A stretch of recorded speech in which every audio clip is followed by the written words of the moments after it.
اللہ تعالیٰ جل جلالہ نے ارشاد فرمایا، اے ایمان والو، جب تم میں سے کسی نے میرے نبی کی بارگاہ میں حاضری دے کر اللہ سے کو بات عرض کرنی ہو نا، کو کان میں ایک بات عرض کرنی ہو، فقدموا بین یدی نجواکم صدقہ، اسے چاہیے کہ پہلے صدقہ دے، پہلے صدقہ دے، پھر میرے نبی کی بارگاہ میں حاضری دے۔ یہ اللہ تعالیٰ جل جلالہ نے ارشاد فرمایا۔ حضرت علی جب یہ آیت کریمہ نازل ہوئی نا، آپ نے 1 دینار خرچ کیا، 1 دینار صدقہ کیا، اور یہ دینار صدقہ کرنے کے بعد نہ بارگاہ رسالت میں حاضر ہوئے، ایک مسئلہ پوچھا، دوسرا مسئلہ پوچھا، تیسرا مسئلہ پوچھا، یہاں تک کہ حضرت علی مرتضیٰ کرم اللہ تعالی وجہہ الکریم نے ایک ہی نشست میں 10 مسئلے پوچھے۔ یہ 10 مسئلے پوچھے، اس کے بعد اللہ تعالی جل جلالہ نے اس آیت کریمہ میں جو حکم دیا گیا تھا نا، وہ حکم واپس لے لیا۔ آیت باقی ہے، قرآن کا حصہ ہے، لیکن یہ حکم جو دیا گیا تھا نا، صدقہ کرنا لازمی ہے، یہ حکم اٹھا لیا گیا۔ یہ وہ آیت کریمہ ہے قرآن کی کہ جس آیت پر مولا مشکل کشا شیر خدا علی المرتضیٰ کرم اللہ تعالی وجہہ الکریم کی شخصیت ہی وہ شخصیت ہے کہ جنہوں نے عمل کی سعادت حاصل کی، صرف حضرت علی نے۔ چلیں اس کے بعد اور آگے بڑھتے ہیں۔ خاندان نبی، شہزادے بیمار ہو گئے، شہزادوں کی بیماری پر نا سیدہ کائنات مخدومہ کائنات سیدہ فاطمہ طیبہ طاہرہ رضی اللہ تعالی عنہا اور مولا مشکل کشا علی المرتضیٰ کرم اللہ تعالی وجہہ الکریم گھر کے افراد نے منت مانی۔ وہ منت کیا ہے؟ وہ منت یہ تھی کہ شہزادے شفا یاب ہو جائیں گے نا، ہم 3 روزے رکھیں گے۔ شہزادے شفا یاب ہو جائیں گے، ہم 3 روزے رکھیں گے۔ ہمارے ہاں بھی بعض اوقات روزے رکھانے کا اور منتیں ماننے کا سلسلہ ہوتا ہے نا۔ روزے کی منت مانی بہت اچھی صورت، میں 2 نفل ادا، میرا بچہ بیمار ہے، شفا یاب ہو گیا، کام ہو گیا، فلاں مشکل ہے، پھنسا ہوا، مشکل نکل گئی، میرے تمام تر معاملات سیدھے ہو گئے، فلاں مشکل ٹل گئی، میں 2 نفل ادا کروں گا۔ یہ منت تو درست ہے، لیکن بعض اوقات منتوں کی دنیا میں نکلنے والے پتہ نہیں کس کس گلی کی طرف نکل جاتے ہیں، عجیب عجیب انداز ہوتے ہیں۔ بعض اوقات آپ نے دیکھا ہوگا کسی اللہ کے نیک بندے کے مزار پر حاضری دینا، وہاں کھڑکی پہ تالے ہی تالے لگے ہوتے ہیں۔ اس کے پیچھے بھی کچھ نہ کچھ تصور لوگوں کا ہوگا۔ یہ تالا لگا دیا، مشکل حل ہو گئی، منت مانی تھی تالا لگانے کی، آ کر تالا کھول لیں گے۔ کسی جگہ حاضری دیں گے، وہاں ہو سکتا ہے دھاگے ہی دھاگے مزار پر بندھے ہوئے ہو سکتا ہے اس کے پیچھے بھی لوگوں کو تصور ہوتا ہو، حالانکہ شریعت اس طرح کے انداز اپنانے کی اجازت نہیں دیتی۔ ان کا انداز کیا ہے؟ شہزادے شفا یاب ہو گئے، 3 روزے رکھیں گے۔ چاہے شہزادوں کو اللہ تعالی جل جلالہ نے صحت عطا فرمائی، گھر والوں نے روزے رکھے۔ پہلا دن ہے، افطار کا وقت آتا ہے، افطار کے وقت سوالی دروازے پر آ جاتا ہے، دستک دیتا ہے، آواز لگاتا ہے، اے نبی کے گھر والوں کچھ کھانے کے لیے دو۔ جو کھانا سامنے رکھا ہوا نا اٹھا کے دے دیا گیا۔ اگلا دن آیا، اگلے دن پھر روزہ رکھا گیا۔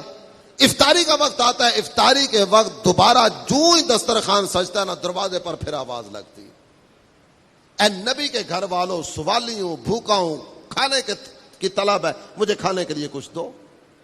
جو سامنے رکھا ہوا ہے یہ اٹھا کے دے دیا۔ جب تیسرا دن آتا ہے، تیسرے دن بھی افطار کے وقت یہی کیفیت ہوتی ہے، آواز لگتی ہے، جو کھانا سامنے ہے یہ اٹھا کر دے دیا جاتا ہے۔ ان حضرات کا یہ عمل نہ اللہ کی بارگاہ میں اتنا قبول ہوا کہ اللہ تعالی جل جلالہ نے اسے قرآن کا حصہ بنا دیا۔ وَيُطْعِمُونَ الطَّعَامَ عَلَى حُبِّهِ مِسْكِينًا وَيَتِيمًا وَأَسِيرًا۔ یہ لوگ اللہ کی محبت میں کھلاتے ہیں، چاہے کہ میرا کہنا کہ میں نے یہ عمل اللہ کی رضا کے لیے کیا، آپ کا کہنا یہ عمل اللہ کی رضا کے لیے کیا، مدنی چینل کے ناظرین سن رہے ہیں، ان میں سے کسی کا یہ کہنا کہ یہ عمل میں نے اللہ کی رضا کے لیے کیا، میرا کہنا، آپ کا کہنا، کسی اور کا کہنا یہ کچھ اور ہے۔ ابھی ہم نے ہفتہ وار اجتماع کے آغاز سے پہلے نماز مغرب ادا کی ہے، کیوں پڑھی ہے؟ اس لیے کہ میرا رب مجھ سے راضی ہو جائے۔ مسجد بنانے والا کہتا ہے میں نے مسجد اللہ کی رضا کے لیے بنائی، طلبہ کرام کی خدمت کرنے والا، کھانا کھلانے والا، بتی پنکھے کا انتظام کرنے والا یہ بھی کہتا ہے یہ عمل اللہ کی رضا کے لیے کیا۔ کوئی بھی نیک عمل کرنے والا نہ اس کی زبان پر آتا ہے یہ عمل میں نے رب کی رضا کے لیے کیا۔ چاہے ایک ہے میری یا آپ کی زبان پر یہ آنا، یہ عمل اللہ کی محبت میں، اور دوسرا یہ ہے کہ رب خود ارشاد فرمائے کہ ان کا یہ عمل میری محبت میں۔ اللہ ارشاد فرمایا کہ یہ عمل میری محبت میں کیا گیا. تو یہاں قرآن نے جو اعلان کیا ہے نا وہ خاندان نبی کے تعلق سے یہ اعلان کیا جا رہا ہے کہ انہوں نے یہ عمل اللہ کی محبت میں کیا. وَيُطْعِمُونَ الطَّعَامَ عَلَى حُبِّهِ مِسْكِينًا وَيَتِيمًا وَأَسِيرًا. یہ لوگ اللہ کی محبت میں کھلاتے ہیں یتیم، مسکین اور قیدی کو. اور زبان پر پتہ کیا آتا ہے؟ بعض اوقات اس طرح کے بھی واقعات سننے میں آتے ہیں کہ جسے زکات دی گئی نا اپنے گھر کے کئی کام اس سے کروا لیے گئے. تمہیں پیسے نہیں دیتا، تمہارے ساتھ تعاون نہیں کرتا، اتنا کچھ تو تمہارے ساتھ تمہارے گھر کا نظام چلانے کے لیے تعاون کرتا ہوں، تم میرا اتنا سا کام بھی نہیں کرو گے.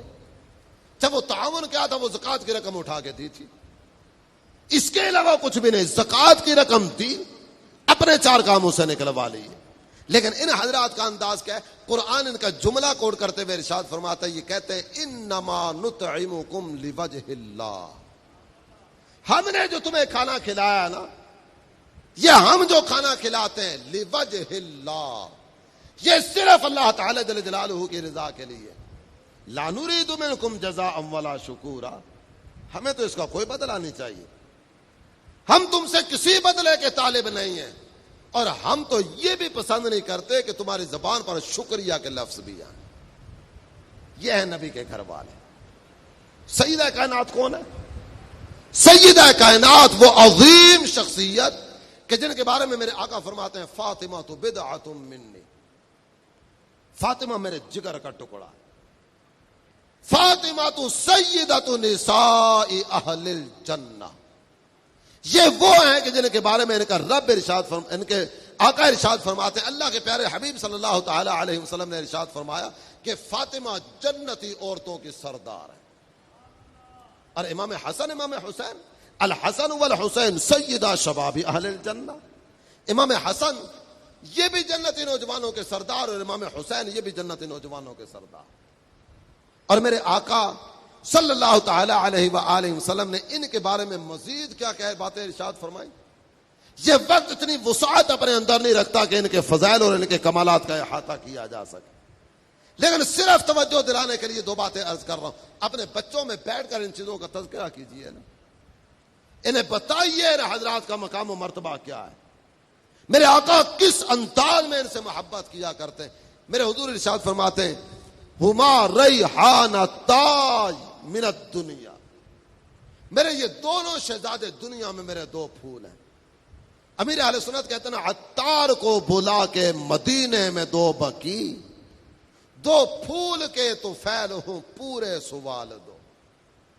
اور اس کے بعد اگر آگے بڑھیں تو اللہ کے پیارے حبیب صلی اللہ تعالی علیہ وسلم فرماتے ہیں من احبہما فقد احبنی. جس نے ان دونوں سے محبت کی نا، امام علی مقام امام حسن سے، امام علی مقام امام حسین رضی اللہ تعالی عنہما سے، جس نے ان سے محبت کی اس نے مجھ سے محبت کی. ومن ابغضہما فقد ابغضنی، اور جس نے ان سے نفرت رکھی اس نے مجھ سے نفرت رکھی. میرے حضور اللہ کی بارگاہ میں عرض کرتے ہیں اللہم انی احبہما فاحبہما. میرے مولا میں تیری بارگاہ میں عرض کرتا ہوں مجھے ان دونوں سے محبت. یا اللہ میں ان دونوں سے محبت کرتا ہوں، تیری بارگاہ میں عرض کرتا ہوں تو بھی ان سے محبت کر. یا اللہ تو بھی ان سے محبت فرما. وَأَحِبَّ مَن يُحِبُّهُمَا، اور میرے مولا تیری بارگاہ میں یہ فریاد پیش کرتا ہوں کہ جو میرے ان دونوں شہزادوں سے محبت کرے نا تو اسے بھی اپنا پیارا بنا لے. مدنی چینل کے ناظرین، یہاں کے حاضرین غور کیجئے، ہم جتنے یہاں موجود ہیں نا اور جتنے دیکھنے سننے والے ہیں سب غور کریں. اللہ کا شکر ہے کہ اللہ تعالی نے ہمیں اہل بیت کی محبت سے نوازا. شہزادوں کی محبت ہمارے دل میں موجود ہے. امام حسن بھی ہمارے سر کے تاج، امام حسین بھی ہمارے سر کے تاج. ہمیں ان دونوں شخصیات سے محبت ہے. میرے آقا اللہ کی بارگاہ میں عرض کرتے ہیں وَأَحِبَّ مَن يُحِبُّهُمَا، میرے مولا جو ان سے محبت کرے نا تو اسے اپنا محبوب بنا لے. اللہ تعالی ہماری اس محبت میں اور برکت عطا فرمائے. تو میرے آقا نے اس کے بعد جو آخری بات ذکر فرمائی ہے نا، وہ آخری بات ہے وَقِرَاءَةِ الْقُرْآنِ، تلاوت قرآن کی محبت. یہ 3 تحفے اپنی اولاد کو دے کے جاؤ. نبی کی محبت، نبی کے اہل بیت کی محبت اور قراءت قرآن، تلاوت قرآن کی محبت۔ چاہے اس پر بھی میں تھوڑی سی توجہ آپ سب کی دلانا چاہوں گا۔ میں نے اپنے بچے کے لیے کچھ نہ کچھ روڈ میپ تو بنایا نا۔ وہ روڈ میپ کیا ہوگا؟ یہ اس اسکول میں داخل ہوگا، اس کے بعد فلاں کالج میں جائے گا، اس کے بعد فلاں یونیورسٹی میں اس کے ایڈمیشن کی صورت ہوگی، اس کے بعد آگے یہ بڑھتا بڑھتا بڑھتا معاشرے میں فلاں سیٹ پر آ کر بیٹھے گا۔ یہ بچہ پیدا ہوتا نا، اسی وقت سے ماں باپ آپس میں کچھ نہ کچھ موضوع ڈسکس کرنا شروع کر دیتے ہیں، میں اپنے بچے کو کیا بناؤں گا۔ ہدف طے کیا، ٹارگٹ سیٹ کیا، بچے کو اس راہ کی طرف بڑھا دیا۔ تلاوت قرآن کے اعتبار سے میں نے اپنے بچے کے لیے کیا ہدف بنایا؟ بس جگہوں پر یہ انداز دیکھنے میں آتا ہے، اور اس انداز میں بھی وہ والی کیفیت نہیں ہے جو پہلے ہوا کرتی تھی۔ بچہ مسجد میں پڑھنے کے لیے آتا ہے، امام صاحب کے پاس قرآن پڑھنے کے لیے آتا ہے۔ امام صاحب کے پاس آنے والے کتنے اور محلے میں بچے کتنے، اس کا بھی سروے کریں گے نا تو شاید آنے والے کو 1% کے آس پاس بھی ہوں تو بہت بڑی بات ہو۔ جو آنے والے بھی ان کی کیفیت کیا ہے؟ اسکول میں تو ایڈمیشن کرانے کے لیے گئے، ماں بھی گئی، باپ بھی گیا، پہلے جا کر سارا ڈسکس کیا، اس کے بعد بچے کو لے کر گئے، میٹنگ کی، باقاعدہ سے بات چیت کرانے کے بعد ٹھیک ہے جناب یہ اسکول سیٹ ہے، میرا بچہ یہاں پڑھے گا، یہ ٹھیک ہے۔ یہاں تو یہ سارا انداز اپنایا، میرا بچہ قرآن کس سے پڑھے گا؟ کوئی توجہ نہیں ہے۔ بیٹے وہ فلاں جاتا نا فلاں جگہ پڑھنے، تم بھی چلے جایا گا۔ داخلہ کرانے کے لیے گئے، جا کر بات کی، بیٹھے، جس کے پاس پڑھنے کے لیے بھیج رہے ہیں خود اسے بھی پڑھنا آتا ہے یا نہیں؟ وہ خود بھی درست انداز میں پڑھنا جانتا ہے یا نہیں؟ کوئی پتہ نہیں ہے، سارے جا رہے ہیں، یہ بھی چلا جائے گا۔ جب بعض اوقات اس طرح کی اطلاعات بھی ملتی ہیں کہ جناب وہ بچہ پڑھنے کے لیے جا رہا ہے، 6 ماہ سے جا رہا ہے، ابھی تک پتہ ہی نہیں ہے یہ کہاں پہنچا کہاں نہیں پہنچا، پہلا پارہ شروع ہوا نہیں ہوا، قاعدہ ختم ہوا نہیں ہوا، اگلے پارے کی طرف بڑھا نہیں بڑھا، کئی اس طرح کی چیزیں ہیں۔ بچہ سال 2 سال گزار کے ایسے ہی چلا جاتا ہے۔ جب پڑھانے والے کو بھی پتا نا کون سا کسی نے پوچھنے کے لیے آنا، تو وہ توجہ تھوڑی ہوگی۔ یہ میرے اہداف میں شامل کیوں نہیں؟ میں نے بہت ساری چیزیں اپنے بچوں کو بتائیں، لیکن کیا قرآن کے بارے میں بھی بتایا میرے بچوں یہ ہمارے رب کا کلام ہے؟ کیا اس کا ادب، اس سے پیار، اس سے محبت؟ ہمارے کئی اکابرین کے انداز آتے ہیں، حضرت عمر فاروق اعظم رضی اللہ عنہ جب تلاوت قرآن فرماتے، قرآن کو چوم کر آنکھوں پہ لگاتے، اور اس کے بعد آپ کی زبان پر آیا کرتا تھا واہ میرے رب کا کلام، واہ میرے رب کا کلام۔ کیا ہم نے اپنے بچوں کو ادب قرآن سکھایا؟ کیا میرے بچے درست انداز میں اگر قرآن پڑھنا سیکھ گئے، کیا روزانہ میرے گھر میں تلاوت قرآن کا اہتمام ہوتا ہے؟ ہم نے اس راہ کی طرف اپنے بچوں کو بڑھانے کا کوئی سلسلہ کیا؟ یہ سوچنے والی بات ہے، اس پر غور کرنا ہوگا اور اپنے بچوں کو اس راہ کی طرف لے کر مزید آگے بڑھنا ہوگا۔ فضائل قرآن کیا ہے؟ تلاوت قرآن کے فضائل کیا ہیں؟ اب اگر نبوی فرامین کی طرف بڑھے